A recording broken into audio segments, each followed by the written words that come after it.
Un feliz sábado, mis queridos hermanos y hermanas. Es un placer saludarle en esta presentación número 9 de esta serie de conferencias. Ha sido un gozo y un placer estar con ustedes. Esta mañana vamos a estudiar el tema ¿quién podrá estar en pie? Pero antes de comenzar queremos orar, así que les invito con reverencia a inclinar sus rostros para la oración.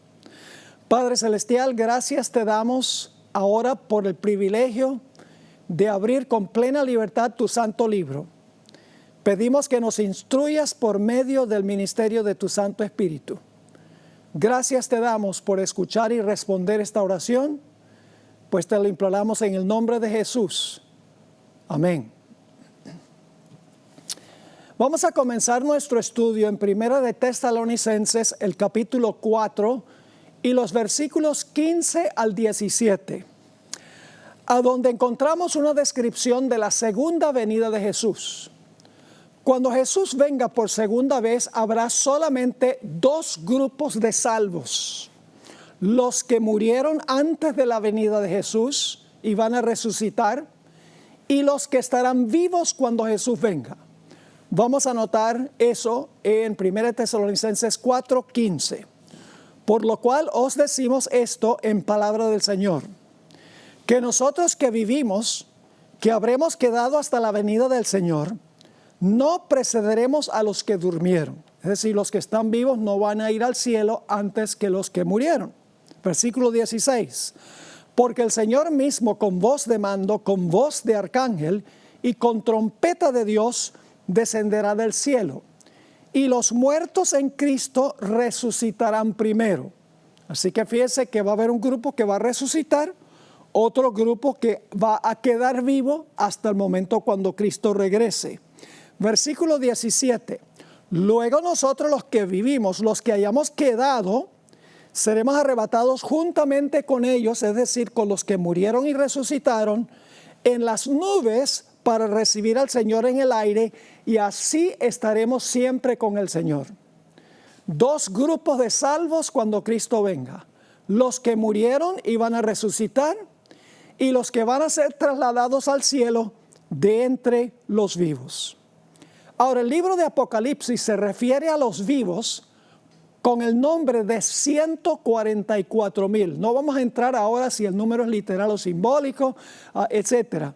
Sencillamente sabemos que cuando Cristo venga, el grupo de los vivos se llama 144,000. Ahora, en el libro de Apocalipsis hay tres diferentes cuadros de los 144,000. El primer cuadro tiene que ver con el sellamiento de los 144,000 o de los que van a estar vivos cuando Jesús venga. Esa perspectiva está en Apocalipsis, el capítulo 7. Luego en el capítulo 14, 1 al 5, tenemos otro cuadro de los 144,000. Pero ya el énfasis no es el sellamiento de los 144,000, sino el carácter que va a tener la generación final. Y luego la última perspectiva la encontramos en el capítulo 15 y el versículo 2 al 4, que habla sobre la victoria de los 144,000 sobre la bestia, su imagen, su marca y el número de su nombre. Es decir, van a estar vivos en la gran prueba final sobre el asunto de la bestia, su imagen, su marca y su número. Es la generación final los que van a estar vivos cuando Cristo venga.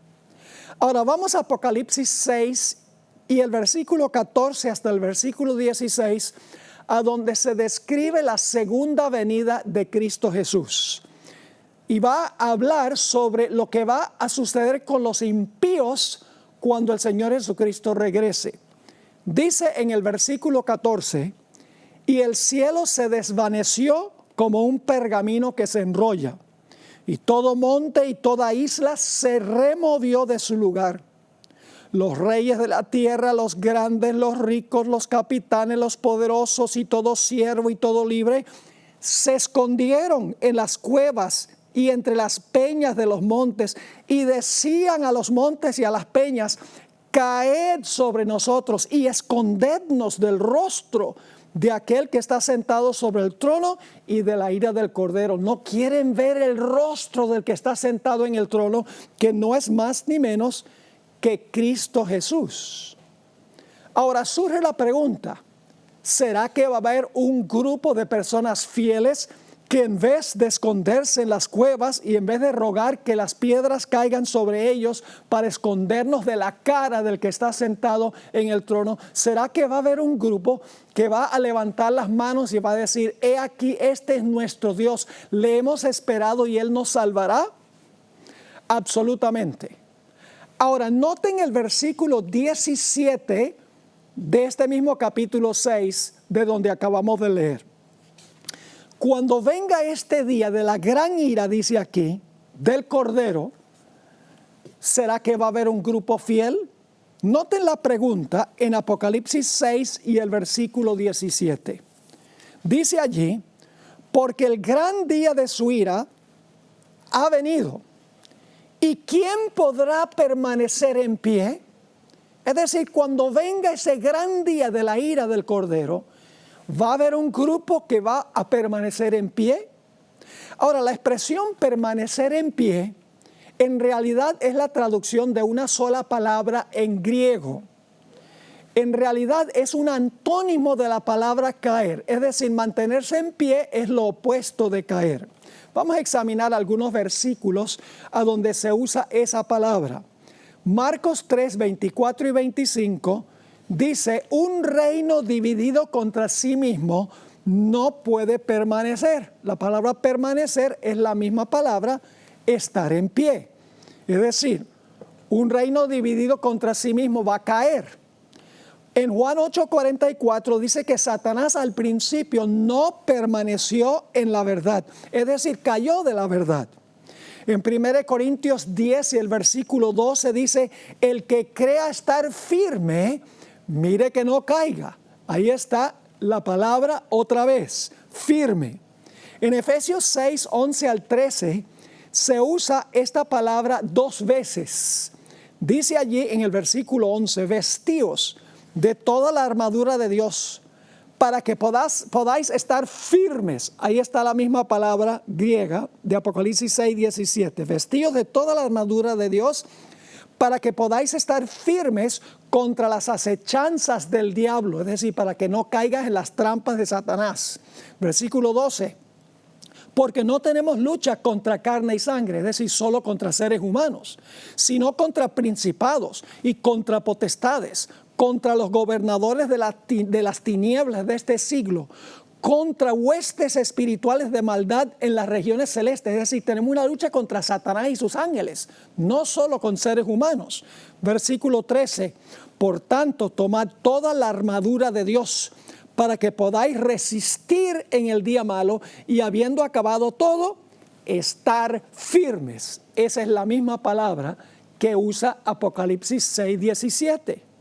Segunda de Timoteo 2:19 usa también la misma palabra. Dice lo siguiente, pero el fundamento de Dios está firme, teniendo este sello. La palabra firme es la palabra esta. Conoce el Señor los que son suyos y apártese de iniquidad todo aquel que invoca el nombre de Cristo.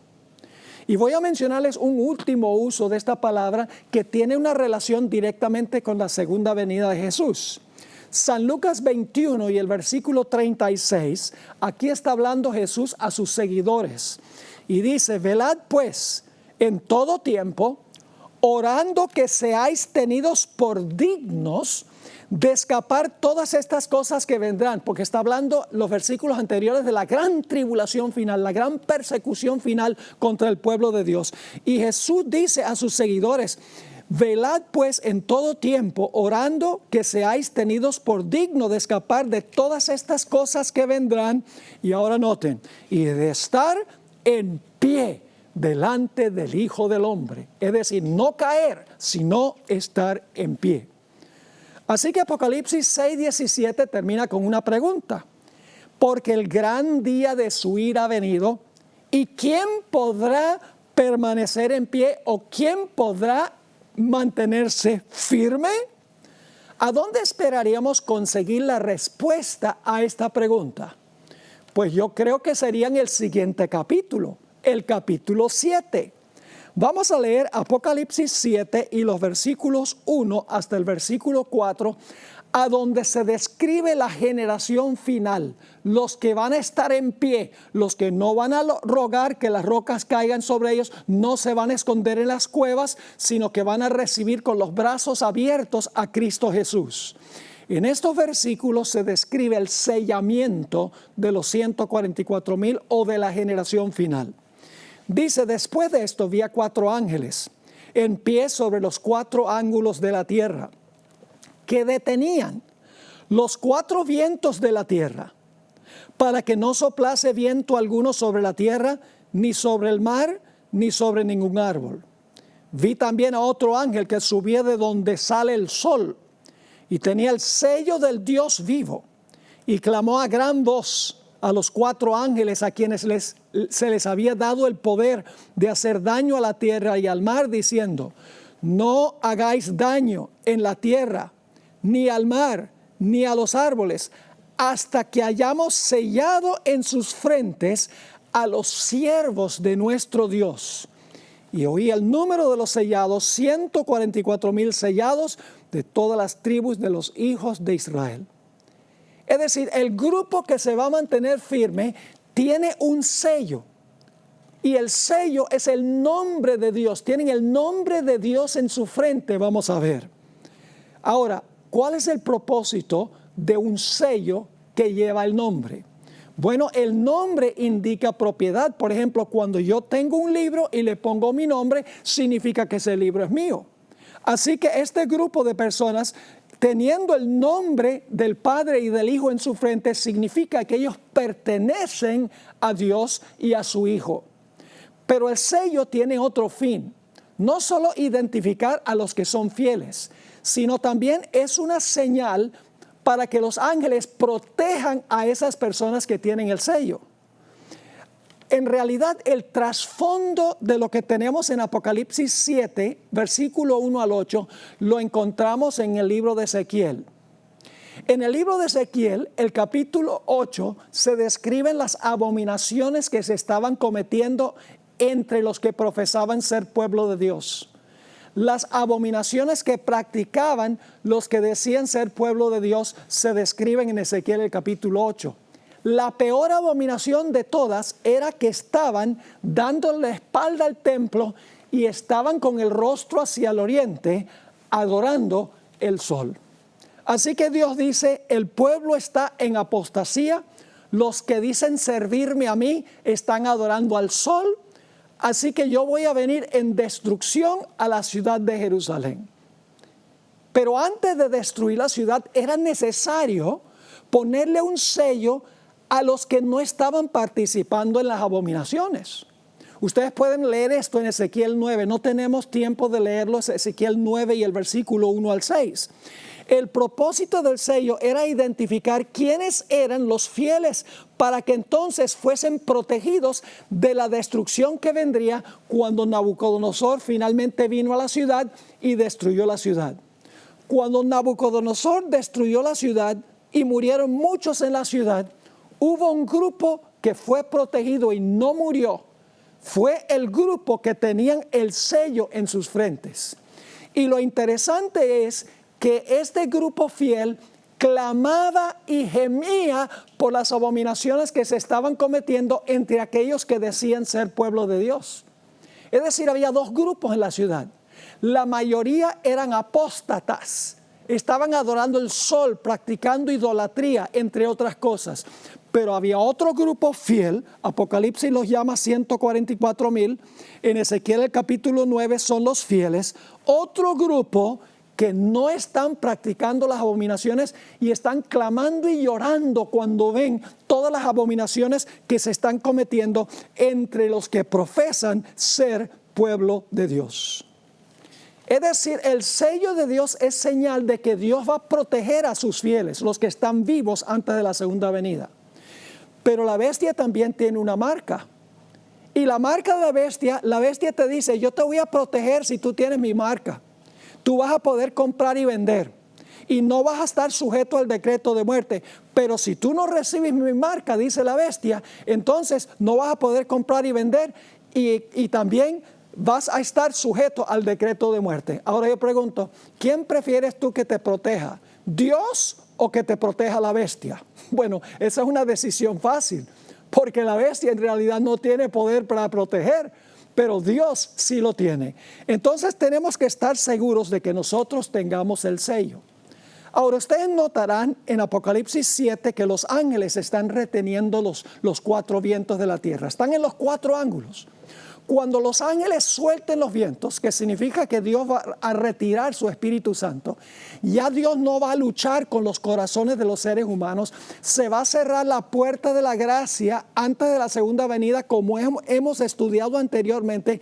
Cuando eso suceda, mis queridos hermanos y hermanas, lo que va a pasar es que en este mundo va a haber una escena de confusión como jamás se ha visto en la historia del mundo. La Biblia lo llama la gran tribulación. También se refiere a este periodo como el tiempo de angustia, cual no se ha visto jamás en la historia del mundo. Por eso hay que tener el sello de Dios, porque solo los que tienen el sello de Dios serán protegidos en este tiempo. Ahora, ¿cómo será el carácter de aquellos que van a estar vivos cuando Jesús venga? Tenemos que ir al segundo cuadro de los 144,000. Se encuentra en Apocalipsis 14 y los versículos 1 al 5. Aquí ya no se describe el sellamiento de los 144,000, sino el carácter de los 144,000. Vamos a leer esos versículos y luego vamos a explicar un poco más. Después miré, y he aquí el Cordero estaba en pie sobre el monte de Sión, y con él 144,000, que tenían el nombre de él y el de su padre escrito en la frente. Y oí una voz del cielo como estruendo de muchas aguas y como sonido de un gran trueno, y la voz que oí era como de arpistas que tocaban sus arpas. Y cantaban un cántico nuevo delante del trono y delante de los cuatro seres vivientes y de los ancianos. Y nadie podía aprender el cántico sino aquellos 144,000 que fueron redimidos de entre los de la tierra. Estos son los que no se contaminaron con mujeres, pues son vírgenes. Estos son los que siguen al Cordero por donde quiera que va. Estos fueron redimidos de entre los hombres como primicias para Dios y para el Cordero. Y en sus bocas no fue hallada mentira, pues son sin mancha delante del trono de Dios. Vamos a notar las características una por una. Siguen al Cordero por donde quiera que va. El Cordero es Cristo. Es decir, cuando Cristo dirige, ellos siguen lo que Cristo dice, lo que Cristo hace. En segundo lugar, dice que tienen el nombre en la frente. El nombre es un indicio del carácter. Es decir, tienen el carácter del Padre y el Hijo en su mente, y el que posee la mente posee todo el ser. Por ejemplo, mis padres me pusieron el nombre Esteban Pablo. ¿Por qué me pusieron Esteban Pablo? ¿Porque les pareció bonito el nombre Esteban y el nombre Pablo? No. Ellos sabían el carácter de Esteban y el carácter de Pablo y dijeron, nosotros queremos que nuestro hijo tenga las características que tenían esos dos grandes héroes de la Biblia. Ellos querían que a medida que yo escuchara esos nombres, que yo viviera en armonía con el nombre que ellos me habían puesto. Es decir, el nombre en la frente significa que el Padre y el Hijo poseen la mente de la generación final, y el que posee la mente posee todo el ser. Dice que cantan un cántico nuevo. Y si leen Apocalipsis 15, la tercera perspectiva de los 144,000, allí dice que es el cántico de Moisés y del Cordero. Y uno dice, bueno, ¿qué tiene esto que ver con Moisés? Bueno, vamos a notar, no podemos contestar esa pregunta plenamente, pero debe tener una relación con lo que pasó en Éxodo 14 y 15. Pero déjenme mencionarles esto. En Apocalipsis 15 dice que nadie podía aprender ese himno o ese cántico sino los 144,000. Ahora, no significa que todos los demás redimidos, los que van a resucitar, no lo van a poder cantar.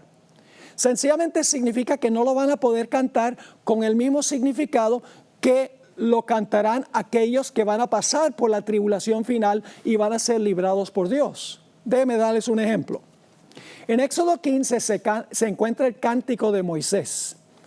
Ahora, ese canto lo compuso Moisés después que el pueblo cruzó el Mar Rojo y los egipcios fueron ahogados, sus opresores fueron ahogados en las aguas. Moisés compuso el himno y el pueblo cantó ese himno, el himno de victoria. Es un himno sobre cómo Dios prevaleció sobre los ejércitos egipcios. Ahora yo les pregunto, ¿creen ustedes que alguien hoy en día podría ponerle música a la letra de Éxodo 15? Yo creo que sí, podría hacerlo, ¿cómo no? Pero yo les pregunto, ¿creen ustedes que nosotros podríamos cantar ese himno igual que lo cantaron los hijos de Israel? En ningún sentido. Podemos cantar teóricamente eso y podemos imaginarnos cómo fue, pero los que pasaron por la experiencia en realidad no cantan en una forma especial. Así que cuando dice que solo los 144,000 pueden cantar ese himno, no significa que los demás no lo van a poder cantar, significa sencillamente que no lo van a poder cantar con el mismo espíritu, con el mismo entendimiento. Luego sigue diciendo aquí que no se contaminaron los 144,000, la generación final, con mujeres. Ahora, no está hablando de un matrimonio aquí entre un hombre y una mujer. Un matrimonio que se contrae, como dice la Biblia, de un hombre y una mujer no contamina. Lo que contamina es cuando un hombre tiene relaciones con mujeres que no son su esposa. Ahora, la iglesia verdadera de Cristo está casada con Cristo Jesús. Pero ¿qué sucede cuando la iglesia se mete con el poder civil y tiene otros enamorados espirituales? Eso es lo que la Biblia llama fornicación. En Apocalipsis 17 habla de una gran ramera que fornica con los reyes de la tierra. Es decir, está jugándole sucio a su esposo Cristo Jesús. Además, esta ramera tiene hijas. Es decir, tiene seguidoras. Una mujer en las profecías representa iglesia, es decir, la ramera es una iglesia apóstata y las hijas son iglesias apóstatas que siguen lo que dice la ramera. La generación final no se habrá contaminado con una iglesia apóstata ni con las iglesias apóstatas que nacieron de ella. Sigue diciendo aquí en cuanto al carácter de los 144,000, en su boca no hay engaño. Es decir, hablan solo la verdad. Y déjeme decirles, si hablan la verdad es porque en el corazón está la verdad, porque de la abundancia del corazón habla la boca. Yo recuerdo cuando era niño y iba a la escuela, a veces me salía una mala palabra de la boca y cuando llegaba a la casa mi mamá me lavaba la boca con jabón. Y un día mientras yo me estaba saboreando el jabón, que dicho sea de paso no era muy sabroso, se me ocurrió un pensamiento. Le dije, mamá, tú estás tratando de resolver este problema en forma equivocada. Y ella me dice, ¿cómo así?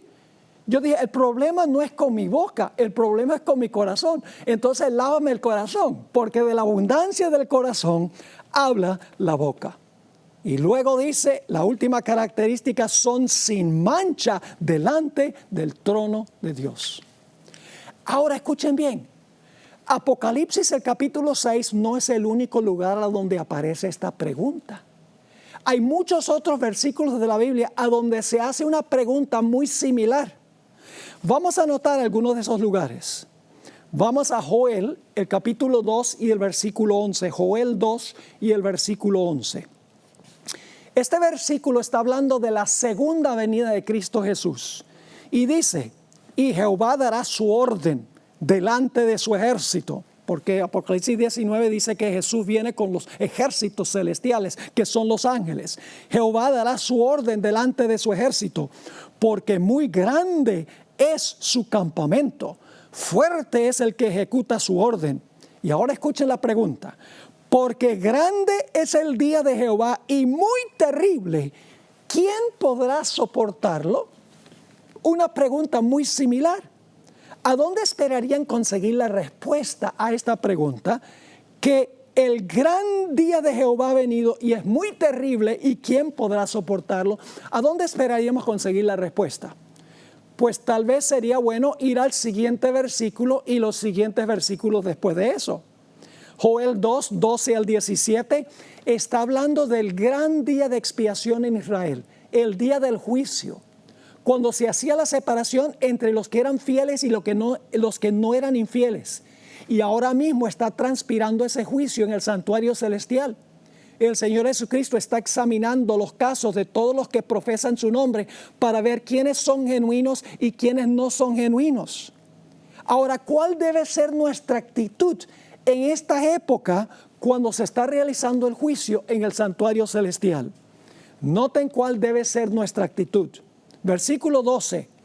Por eso pues ahora, como se ha hecho la pregunta, grande es el día de Jehová y muy terrible, ¿quién podrá soportarlo? Ahora dice, por eso pues ahora, dice Jehová, convertíos a mí con todo vuestro corazón, con ayuno. Y escuchen bien, ayuno no significa dejar de comer. Ayuno, según Isaías 58, significa ayudar y beneficiar a los menos afortunados. Significa abstenerse de todo lo que nos causa daño y participar moderadamente de todo lo que es bueno. Así que dice, por eso pues ahora, dice Jehová, convertíos a mí con todo vuestro corazón, con ayuno y lloro y lamento. Rasgad vuestro corazón y no vuestros vestidos, y convertíos a Jehová vuestro Dios, porque misericordioso es y clemente, tardo para la ira y grande en misericordia, y que se duele del castigo. ¿Quién sabe si volverá y se arrepentirá y dejará bendición tras de él? Esto es ofrenda y libación para Jehová nuestro Dios. Tocad trompeta en Sión. Este festival del juicio, el día de expiación, se anunciaba con la trompeta. Así que dice, tocad trompeta en Sión, proclamad ayuno, convocad asamblea, reunid al pueblo, santificad la reunión, juntad a los ancianos, congregad a los niños y a los que maman, salga de su cámara el novio y de su tálamo la novia. Entre la entrada y el altar, ¿qué deben hacer los líderes espirituales? Entre la entrada y el altar, lloren los sacerdotes, ministros de Jehová, y digan, perdona, oh Jehová, a tu pueblo, y no entregues al oprobio tu heredad, para que las naciones se enseñoreen de ella. ¿Por qué han de decir entre los pueblos, dónde está su Dios? ¿Se dieron cuenta? ¿Qué debemos estar haciendo en vista de que viene el gran día de Jehová, muy terrible, y quién podrá soportarlo? Debemos estar haciendo lo que dicen estos versículos, afligiendo nuestra alma, acercándonos al Señor Jesucristo por el poder del Espíritu Santo, venciendo el pecado en la vida. Noten Isaías 33, y esto lo estudiamos en nuestro tema de ayer. Isaías 33, 14 al 16. Nuevamente aparece una pregunta similar y luego la respuesta. En realidad son dos preguntas. Dice en Isaías 33 y el versículo 14, los pecadores se asombraron en Sión, espanto sobrecogió a los hipócritas. Y ahora viene la pregunta, ¿quién de nosotros morará con el fuego consumidor? Porque cuando Jesús venga, viene en fuego, según la Biblia. ¿Quién de nosotros morará con el fuego consumidor? ¿Quién de nosotros habitará con las llamas eternas? ¿Quién podrá vivir en la presencia de un Dios cuya santidad es un fuego consumidor? Noten la respuesta, tiene que ver con el carácter de la generación final. Dice en el versículo 15, el que camina en justicia y habla lo recto, el que aborrece la ganancia de violencias, el que sacude sus manos para no recibir cohecho, el que tapa sus oídos para no oír propuestas sanguinarias, el que cierra sus ojos para no ver cosa mala, este habitará en las alturas. Fortaleza de rocas será su lugar de refugio, porque va a venir un tiempo de angustia. Y vamos a padecer hambre y sed. Noten lo que dice. Se le dará su pan y sus aguas serán seguras. encontramos esto en Apocalipsis 7 y el versículo 17 dice que los fieles al final no tendrán más hambre ni tendrán más sed. Noten entonces, cuando se hace la pregunta, ¿quién de nosotros morará con el fuego consumidor? ¿Quién de nosotros habitará con las llamas eternas? Describe el carácter de las personas que van a subsistir en ese tiempo. Pero este no es el único lugar donde aparece la pregunta. También aparece en el Salmo 15. Salmo 15 y el versículo 1 se hacen dos preguntas. Ahora, ¿dónde estaban parados los 144,000? Ellos estaban parados en el monte de Sión. Recuerden eso. Ahora, ¿quiénes se van a parar en el monte de Sión? Dice en el versículo 1 del Salmo 15, Jehová, ¿quién habitará en tu tabernáculo? ¿Quién morará en tu monte santo? Que es Sión. ¿Quién va a morar ahí? Es la pregunta. Noten la respuesta. Otra vez el énfasis sobre el carácter. Los rasgos de carácter. Dice en los versículos 2 al 5, el que anda en integridad y hace justicia y habla verdad en su corazón. El que no calumnia con su lengua, ni hace mal a su prójimo, ni admite reproche alguno contra su vecino. Aquel a cuyos ojos el vil es menospreciado, pero honra a los que temen a Jehová. El que aún jurando en daño suyo no por eso cambia. Quien su dinero no dio a usura, ni contra el inocente admitió cohecho. Fíjese, puros rasgos de carácter, de conducta.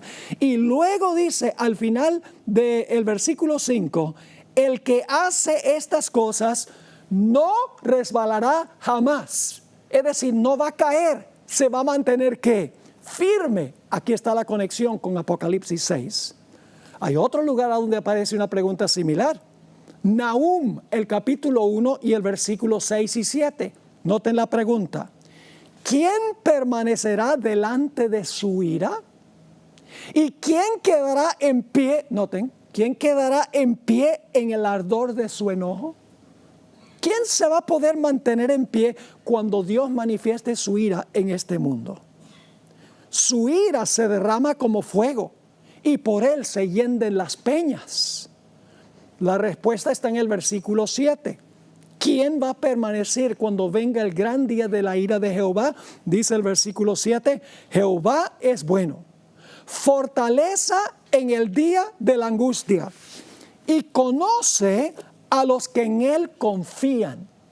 ¿Quiénes son los que van a poder mantenerse firmes? Los que en Jehová confían. Hay otro lugar donde aparece la pregunta. Malaquías 3 y el versículo 2 y el versículo 3. Primero la pregunta, ¿y quién podrá soportar el tiempo de su venida? ¿Y quién podrá, noten otra vez, estar en pie cuando Él se manifieste? Versículo 3 tiene la respuesta. Porque Él es como fuego purificador y como jabón de lavadores. Y se sentará para afinar y limpiar la plata. Porque limpiará a los hijos de Leví, los afinará como a oro y como a plata, y traerán a Jehová ofrenda en justicia.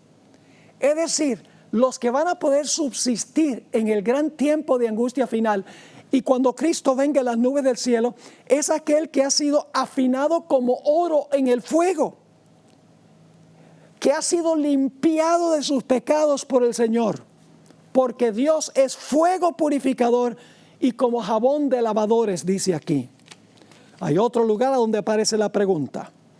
Salmo 24 y el versículo 3. ¿Quién subirá al monte de Jehová?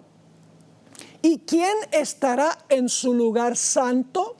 Su lugar santo es el monte de Sión, a donde están parados los 144,000, la generación final. Noten la respuesta en los versículos 4 al 6. Nuevamente se enfatiza que estas personas confían en Dios y se dan todos estos rasgos de carácter. No mienten, son fieles, no reciben mordidas. Todas estas características. Dice en el versículo 4, ¿quiénes son los que van a poder subir al monte de Jehová y estar en su lugar santo? El limpio de manos y el puro de corazón, el que no ha elevado su alma a cosas vanas, ni jurado con engaño. Él recibirá la bendición de Jehová y justicia del Dios de salvación. Tal es la generación de los que le buscan, de los que buscan tu rostro, oh Dios de Jacob. Ahora tenemos una ilustración de la generación final en la historia de ese gran patriarca Job. Algunas personas dicen, ¿por qué Dios va a permitir que su pueblo pase por la gran tribulación final, cual no se ha visto jamás en la historia del mundo? Donde tendrán que huir y los impíos querrán destruirlos, darán un decreto de muerte contra ellos, les prohibirá comprar y vender. ¿Por qué Dios sencillamente no los exonera de eso y se los lleva de una vez? Dos razones.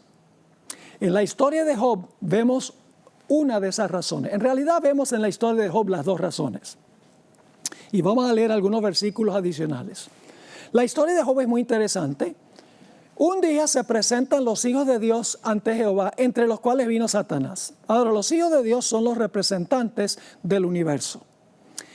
Se apareció entre ellos Satanás representando el planeta Tierra porque él le robó el puesto a Adán. Adán hubiera ido a esa reunión si hubiera sido fiel, pero Satanás usurpó el dominio de este mundo y en el Antiguo Testamento fue allá a la reunión. Y Satanás ahora Dios le dice, ¿de dónde vienes? De rodear la tierra y de andar por ella. Y luego Dios le dice, ¿no has visto a mi siervo Job?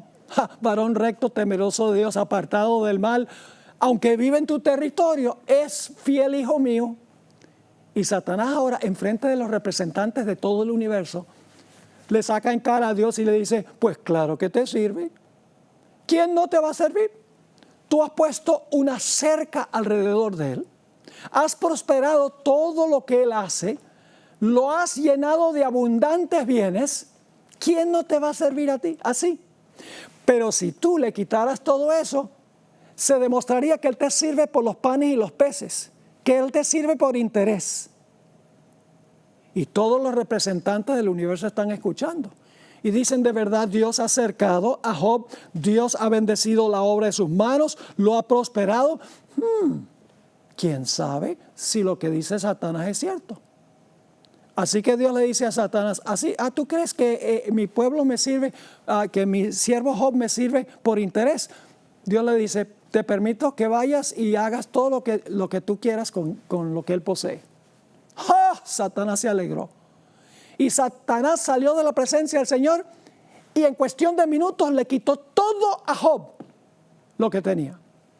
Los 10 hijos murieron, todos sus siervos fueron o muertos o llevados cautivos, perdió todas sus bestias. Era el hombre más rico del oriente, dice la Biblia.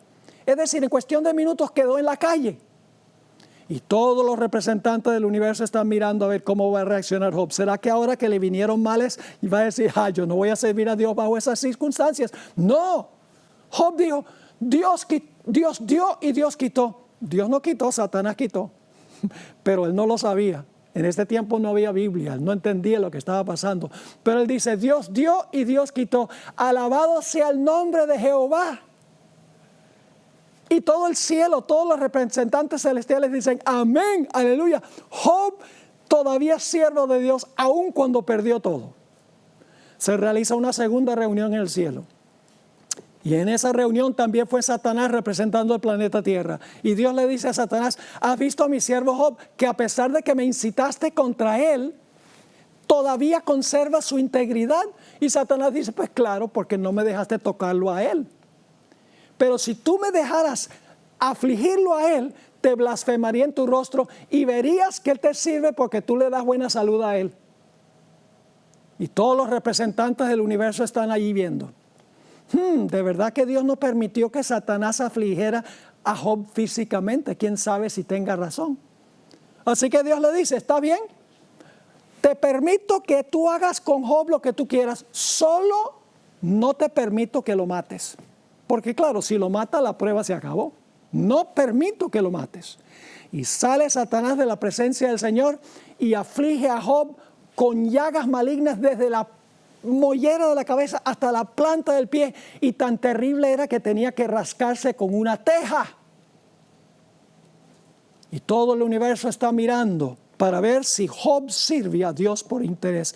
Y dice que Job no pecó contra Jehová. Pero la historia no termina allí. Job perdió sus posesiones, ahora había perdido su salud, perdió sus hijos y ahora pierde el apoyo de su esposa. Su esposa le dice: Job, ¿todavía conservas tu integridad? Maldice a Dios y muérete. Está siendo usada por Satanás para tratar de convencer a Job de que maldiga a Dios. Pero Job dice: hablas como una de esas mujeres fatuas. Y luego vienen los 3 amigos de Job para consolarlo. Y la historia dice que los amigos, en vez de consolarlo, se convirtieron en sus acusadores, se volcaron en contra de él.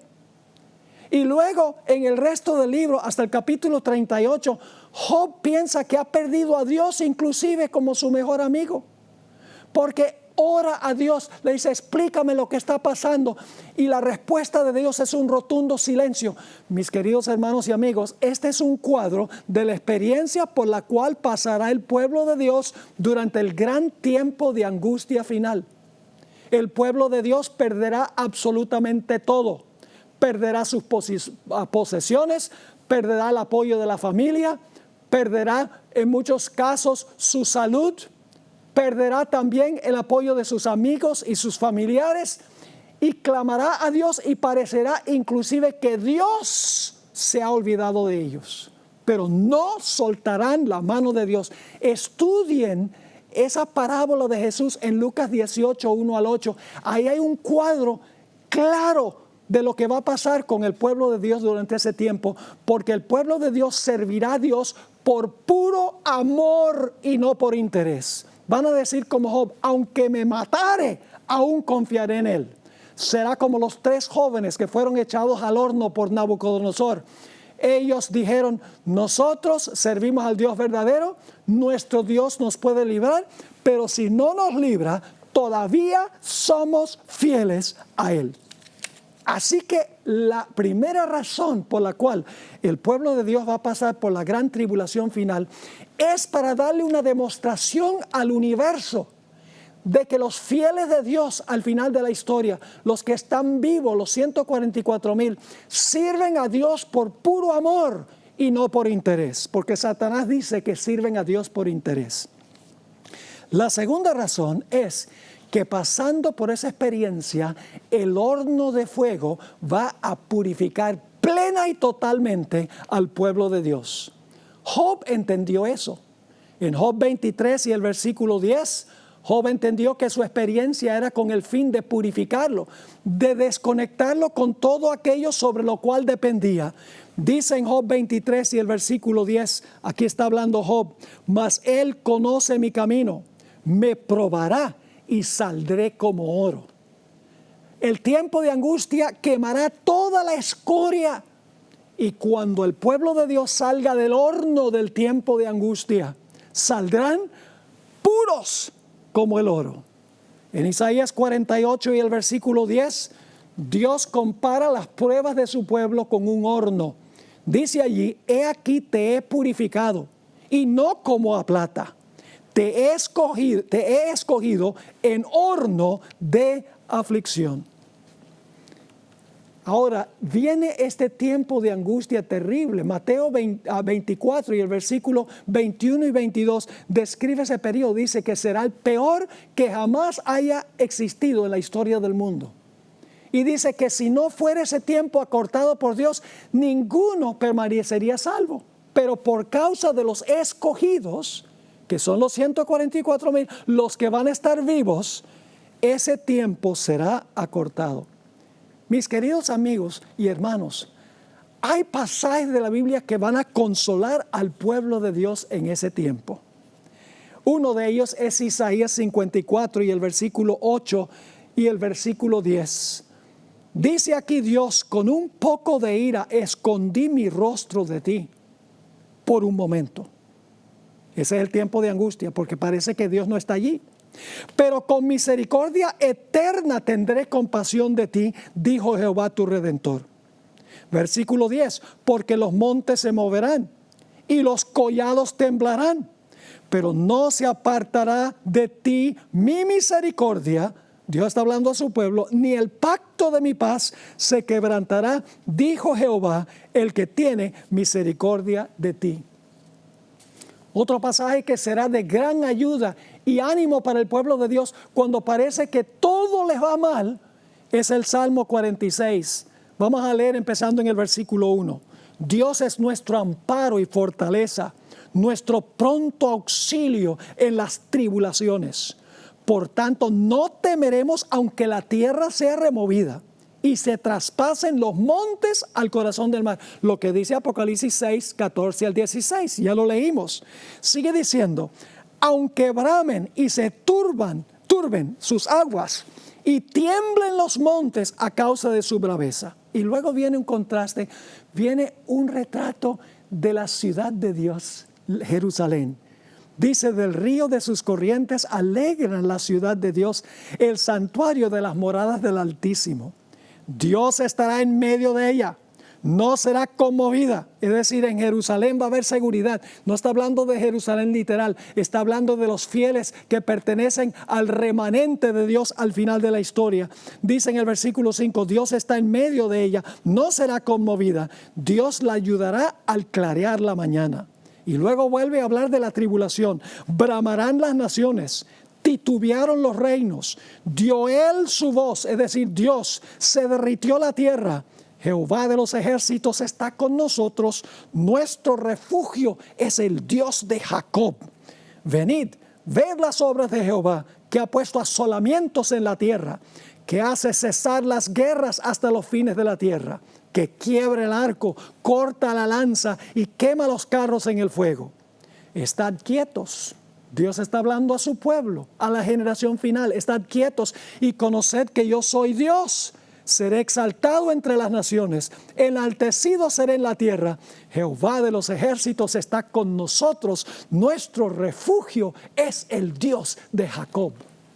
¡Qué pasaje tan animador para el pueblo de Dios en ese tiempo! Otro pasaje que va a ser de gran ánimo es el Salmo 91, el Salmo de la gran tribulación.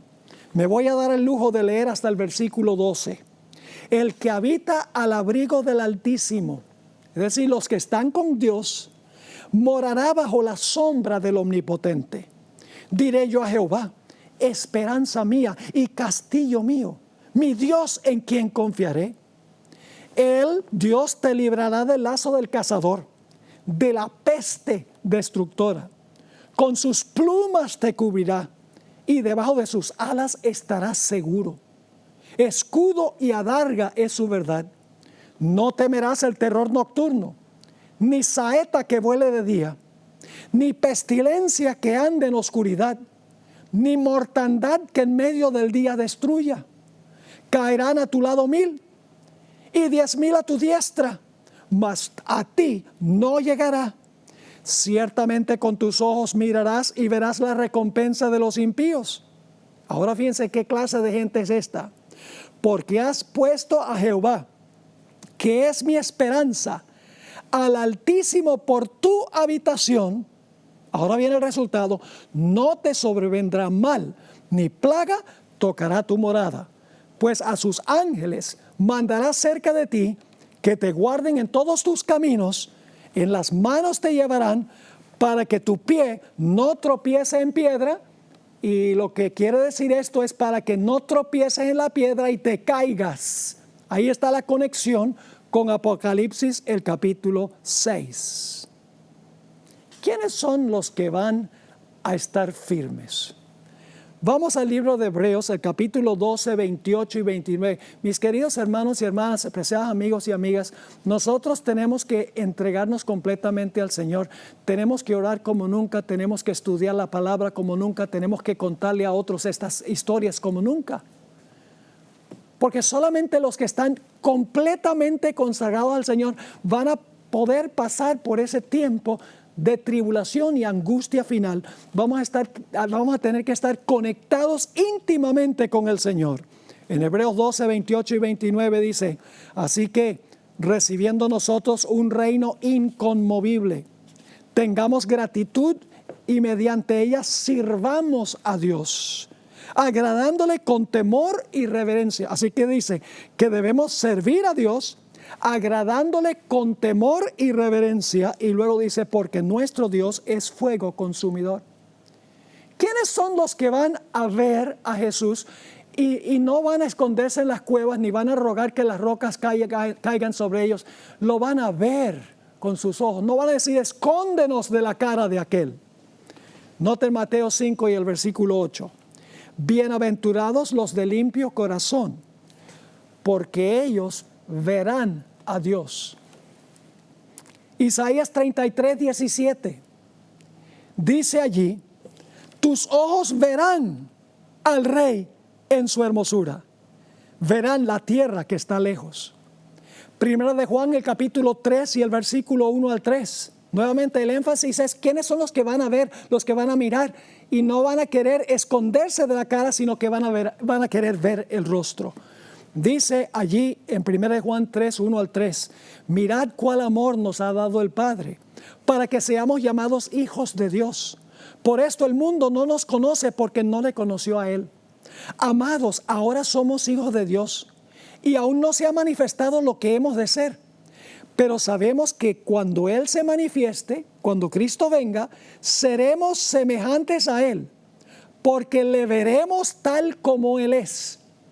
Lo vamos a ver porque somos semejantes a Él. Y luego el versículo 3 dice, ¿qué debemos hacer para prepararnos? Y todo aquel que tiene esta esperanza en Él se purifica a sí mismo, así como Él es puro.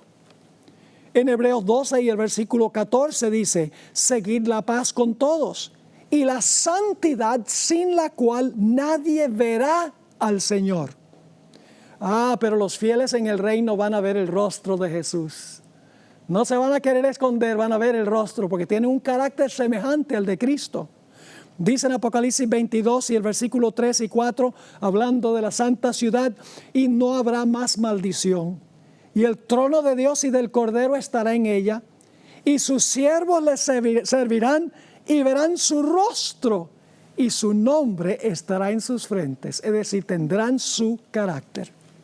Ahora la pregunta clave es, ¿cómo podemos nosotros purgarnos del pecado? Nosotros no podemos. La carne, como dice la Biblia, naturaleza pecaminosa no puede hacer el bien sin ayuda.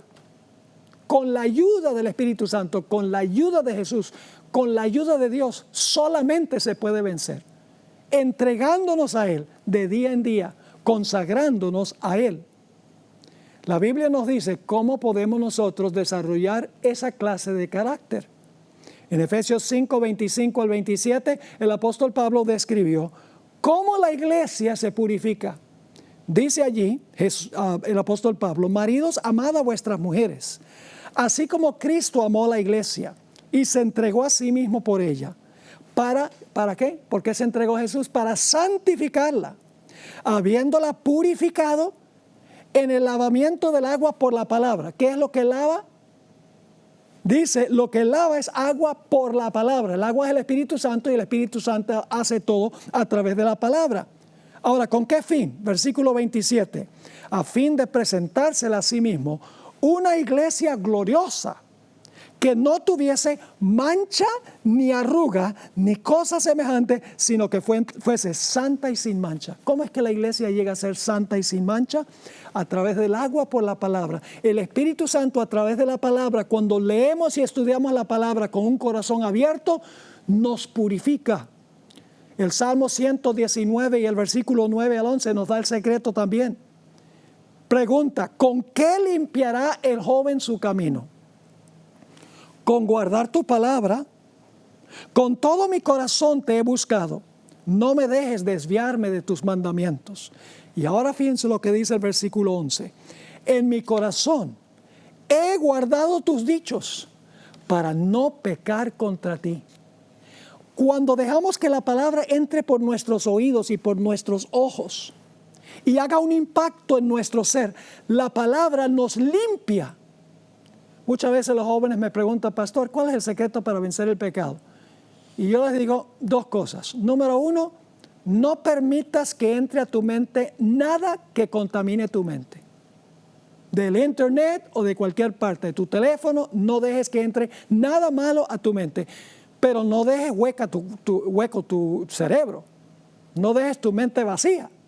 Luego, entra a la palabra con oración, estudia la palabra diciendo, Señor, habla, Señor, que tu siervo oye. Y entonces la palabra entra y la palabra limpia y purifica el ser. Por eso dice, en mi corazón he guardado tus dichos para no pecar contra ti. Hemos mencionado 2 Corintios 3 y el versículo 18, donde el apóstol Pablo da el secreto.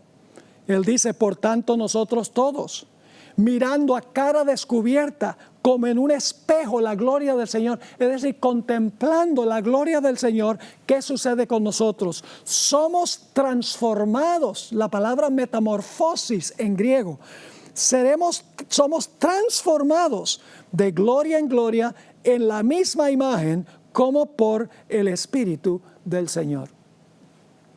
Mis queridos amigos y hermanos, no sabemos cuán pronto, pero todas las señales en el mundo indican que estamos entrando en la recta final de la historia. Va a venir el momento en que se va a cerrar la puerta de la gracia y luego vendrá la gran tribulación. No habrá oportunidad de cambiar de bando. En Apocalipsis 22 y el versículo 11 nos habla del momento cuando se va a cerrar la puerta. Dice, y él me dijo, no selle las palabras de la profecía de este libro. Está hablando de Apocalipsis y de toda la Biblia por extensión. No selle las palabras de la profecía de este libro porque el tiempo está cerca. El que es injusto, sea injusto todavía. El que es inmundo, sea inmundo todavía. Y el que es justo, practique la justicia todavía. Y el que es santo, santifíquese todavía. Y luego, después de eso, viene la segunda venida. He aquí, dice Jesús, yo vengo pronto y mi galardón conmigo para recompensar a cada uno según sea su obra.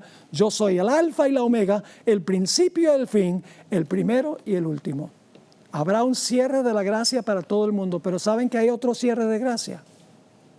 Es cuando una persona se muere. Si tú no llegas al momento cuando se cierra la puerta de la gracia para el mundo, cuando todos los casos están decididos y llegases a morir antes de eso, tu puerta de gracia se cerró. Por eso no podemos dejar de decidir ahora por el Señor, porque no sabemos si en un minuto vamos a estar vivos. Mientras estamos vivos podemos escoger a Jesús. Después de la muerte el caso está decidido. Y ya en la segunda venida se sabrá si la persona estuvo en Cristo o si la persona permaneció en el pecado.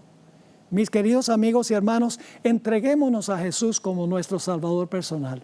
Estudiemos su palabra, hablemos con Él en oración, hablemos a otros sobre las grandes cosas que Dios ha hecho por nosotros. Y cuando venga el gran día de tribulación final, podremos mantenernos firmes, no por algo que hay en nosotros, sino por la gracia y el poder de nuestro amado Señor Jesucristo.